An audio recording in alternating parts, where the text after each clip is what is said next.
Yeah, ice in my, yeah, ice in my, boy I got, yeah, ice in my, yeah. Boy, I got ice in my veins. Hey, what's going on, car enthusiasts? Hey, well, I'm on my way back over to Perry's. He has a 1959 Edsel Corsair. It wasn't the most popular car when it came out in the late 50s by the Ford Motor Company. And it didn't get a good response or anything like that. So it was kind of one of those vehicles that was kind of talked about and everybody mocked at it and laughed at it, right? So, but he has one. So I figured it'd be kind of interesting to talk about a vehicle that's not like the top of the line vehicle or the vehicle that got a lot of praise or a lot of accolades or anything like that. You know, it'd be cool to talk about something that not everybody was interested in. But the vehicle looks nice though to me. But I understand at the time it wasn't the vehicle to have. So I'm on my way back over here. We're gonna chop it up, talk to him, and some good information about this car though. All right, bam. See you in a little bit. Bye. All right, y'all, we are here with Perry, and he's going to be talking to us about the Edsel. Bam. Right there, right? Edsel, correct? Yes, sir. And yeah, he's just now going to be giving us a backstory on it and kind of telling us about the vehicle and how it was manufactured. And when it came off the assembly line, it probably wasn't the best model vehicle out there. So, hey, Perry, man, the floor is now yours, and go ahead and talk to the people. Yeah, this is a 1959 Edsel Corsair. Corsair was the top of the line model for Edsel. And Edsel only existed for 3 years. They're infamous for being a giant sales disaster. And it was a perfect storm of problems that they encountered. But one problem that they didn't have was the quality of the cars themselves. They were fine, nothing wrong with that. But they made a lot of mistakes and had some bad luck on a lot of things. One is they went with this name, Edsel. No excitement, no flash in it. These were flashy times. Cars were called Galaxies and Rocket 88s, and Fire Domes and Furies. Okay. And Edsel just kind of falls flat. Yeah. So it just wasn't catchy at all. And you said the Edsel was the son of Henry Ford. Yeah, so they named it after somebody from the Ford family. Nobody knew about that. Nobody cared. They wanted something called the Kabam 9000, not Edsel. Yeah. Another problem they did is they decided that they were going to make a whole new line of dealerships. They weren't going to sell them from the Ford dealer, the Mercury dealer. Okay. They were going to open up new dealerships. That was a terribly expensive process. They were trying to make something that would come between the price of a Ford and the price of a Mercury. They wanted something in the middle, and that's what the Edsel was supposed to be. Okay. Ended up being more expensive than the entry line Mercury. People didn't understand that either. But that's just how it was with that rollout with new dealerships. Okay. Another part was this grille. Some people compared it to a horse collar, which is very agricultural. I can see that.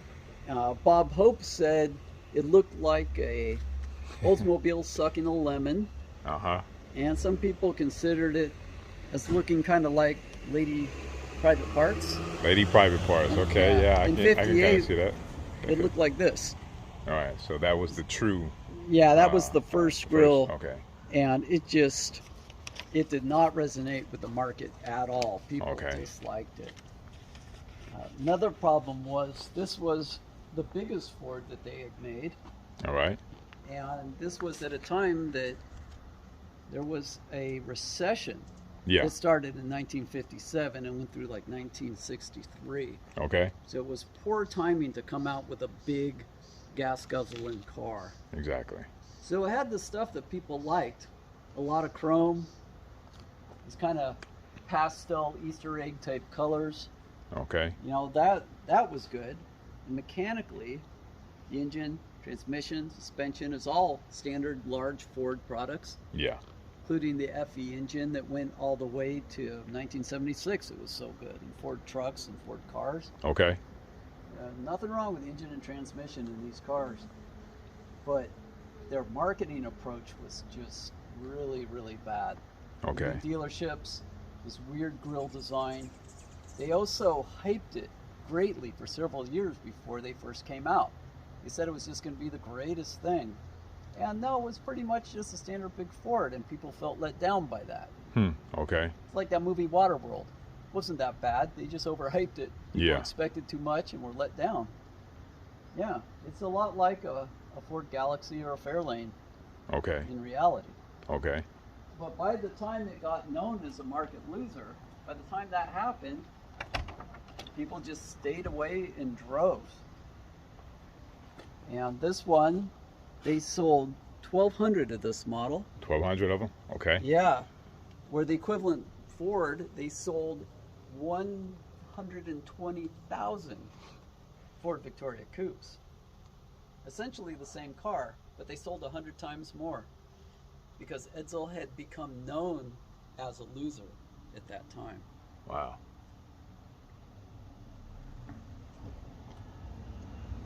This car happens to be complete. It has everything that it's supposed to have on it. All the trim is there. Okay.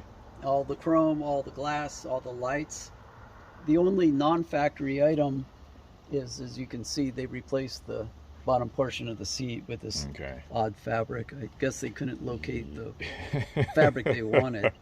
Yeah, it looks like the leopard print with the zebra colors, huh? Okay. Yep. All right, so we got the back window here. This is a true hardtop, meaning there's no center pillar. Okay. So when you roll the windows down. Okay.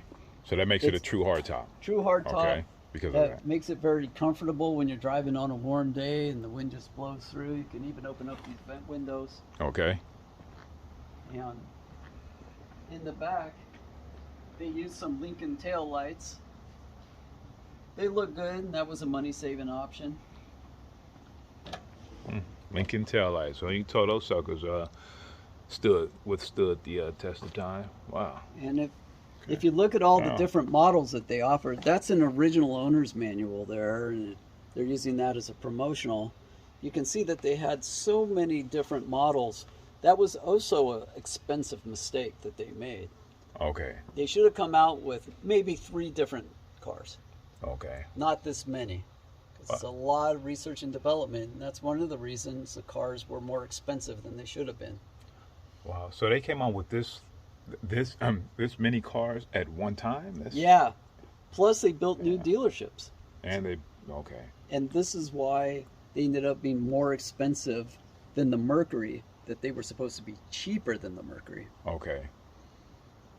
And yeah, the market did not like that. It didn't favor the vehicle. Correct. So I remember you explained to me at one time that they actually talked to people and I guess wanted to figure out what the people wanted in a vehicle. Yes. And that's kind of how they came up with this concept? Yeah, it was the first car that was designed almost entirely on opinion surveys of Ford and Mercury customers. Wow. So people said they wanted a striking grille. Well, they got it. And they wanted lots of chrome. They wanted two-tone. Yeah. They wanted all the features that you see on this. But it just didn't come together in a way that people found aesthetically pleasing at the time. Okay. A car designed by committee, especially from just regular folks and not engineers, you end up with something that's not as cohesive a design concept. Yeah. And it didn't do well. So now what they're doing, after learning from this mistake, cars are designed at places like the art car design studios. Okay. Where one person spearheads the design. Yeah. And it has a more cohesive look. Okay. Okay. So this is the original paint on the vehicle also, right? It's not the original paint. Not the original paint? Okay. But this two-tone look is factory. Okay, so this is what it will look like coming out of the factory. Yeah. Okay. And it's of the color style. Okay. That people liked at the time. Got it. They liked turquoise, robin eggs blue, coral pink. Okay. Those kind of pastel colors were popular. Okay. Okay. Anything interesting going on with the dash over here. I see some buttons and stuff. I mean, I see the old school radio, see the clock. It's fully And, equipped with all kinds of modern features at the time. Okay. You see, it has a standard column type shifter Okay. for the automatic transmission. The first year that it came out was in 1958. It had shifter buttons on the steering wheel hub, Okay. and people didn't like that. Very Wow. futuristic. Yeah. But yeah. sometimes in a panic situation, when they go to honk the horn, they would shift gears in the car. Yeah, that wasn't good. Yeah, No. that could include going into reverse Yeah. while you were moving. Okay. So that, by 1959, they stopped doing that. Okay. Yep, they learned not to do that. They also added a more conventional speedometer. Okay. The horizontal spinning wheel speedometer of 1958 was unpopular and mechanically troublesome Yeah. as a new design. So they went more conventional in 59. Okay. The engine, transmission, and rear end are the same as you would get in any other large Ford. Any other large Ford. Yep, that's right. So the weird part to me, now being a person who was born way after the 50s, it seems like most of the parts were the regular standard parts in all of the other popular vehicles. So, I mean, damn, was it just the name that was an issue? I mean, I know we talked about, okay, Yeah. the particular time it was rolled out and everything, you know, had a lot to do with probably the finances of people and everything. But, man, I don't know. It seems like it would have been a lot more. It really should have done better than it did. Okay. But once it became known as a car that wasn't selling well, Okay. buyers stayed away. Buyers stayed away from it. And that crack from Bob Hope about it looking like Oldsmobile sucking a lemon, Yeah. that was broadcast on national television, Mm-hmm. Got it. and people laughed about it. And it's kind of like getting canceled on social media these days. Yeah. You don't have to be that bad a person to get canceled. Yeah. There's Yeah. nothing wrong with Bud Light beer, but you make a marketing mistake, and Messing it can things hurt up. you in the marketplace. Yeah, exactly. And that's what happened with the Edsel. Man, good old Edsel. And being that you had a high-profile celebrity like Bob Hope, said Bob Hope, right? Yes. Yeah, making a comment like that, you know. And that initial grill Okay. that didn't have these center pieces, Yeah. it's just a big hole. People did not like that at all. It looked like an implement from their grandfather's farm. And this was at a time where everyone wanted space age, cutting edge rocket ship George Jetson Type image. vehicle. Exactly. And instead it had a very pedestrian look. Okay. Yeah. And then these pieces right up here, I know you were, looks Yeah. like, yeah, These are what they would call a gun sight trim. gun sight trim. Yeah, and the name of the car is an Edsel Corsair for this model. The Corsair being a World War II fighter plane that the U.S. Navy used. Okay. And so this was kind of a little tip of the hat to the fighter plane. Oh, okay. All right, tip of the hat to the fighter plane. Yes, sir. Yeah. So it sounds like they just kind of pieced this together from different things, huh? Yeah, they were going for a look and an image that seemed exciting, and it Yeah. didn't pan out that way. Yeah, at it all. didn't pan out that way. Correct. Okay. However, I've been driving this car. Runs nice and smooth. Yeah. A lot of power. Feels good on the road. Okay. All the parts are readily available. Okay. It's a good classic car. Good classic Something car. that's a little bit different, Yeah. and something that is very well known. People see that grill and they're like, "Oh wow, that's an Edsel. I've heard about those." Edsel. Yeah. Usually not in a good way, but Yeah. again, it was just a sales flop. Nothing Yeah. wrong with the cars themselves. Okay. So, as a motorhead, as a car guy, it's a good bit of knowledge to have. Yeah, definitely.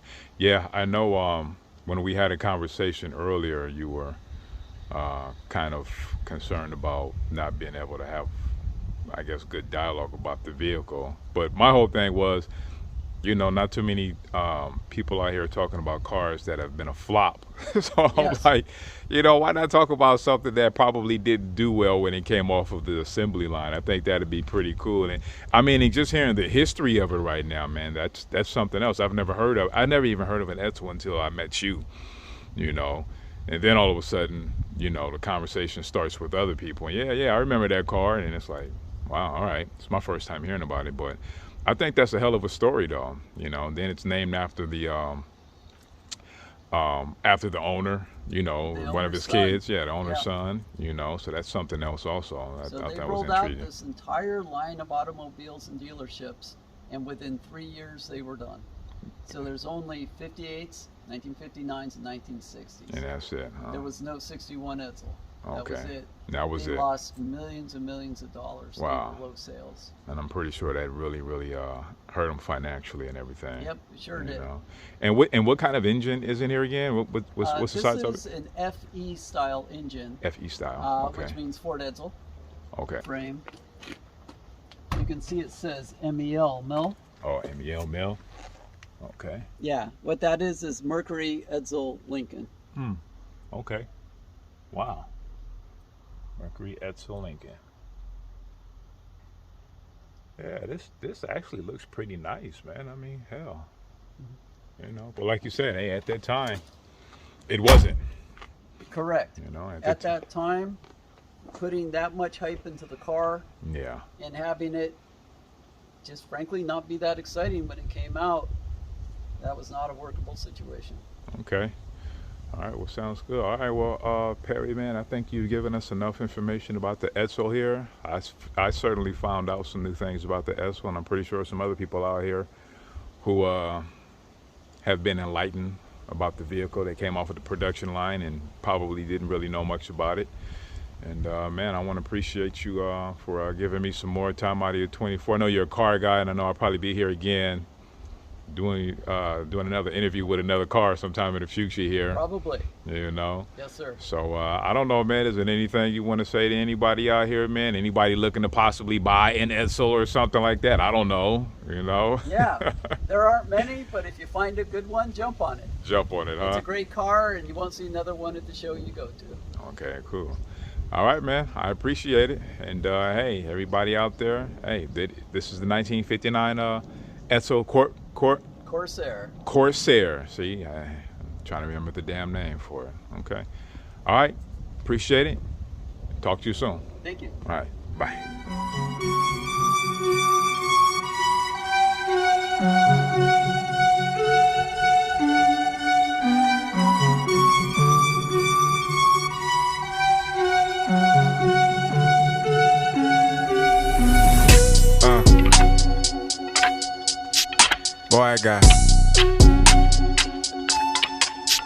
Boy, I got, ice in my, ice in my, boy, I got, ice in my,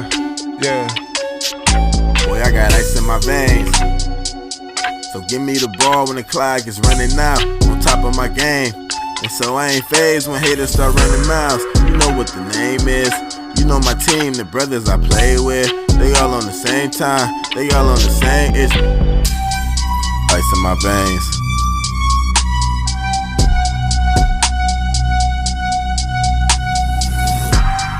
Ice in my veins.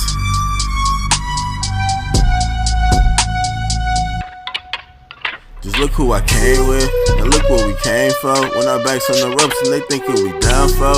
We only need one more, we can't let them take it. The blood, sweat, and tears we put in through the years. We invest in the game, the best in the game. They won't heat checks, nobody checking my flame. Respect. Ice in my veins.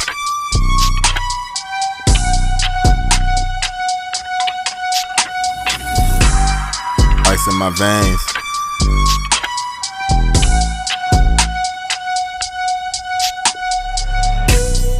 Ice in my veins. Respect on my name. Ice in my veins.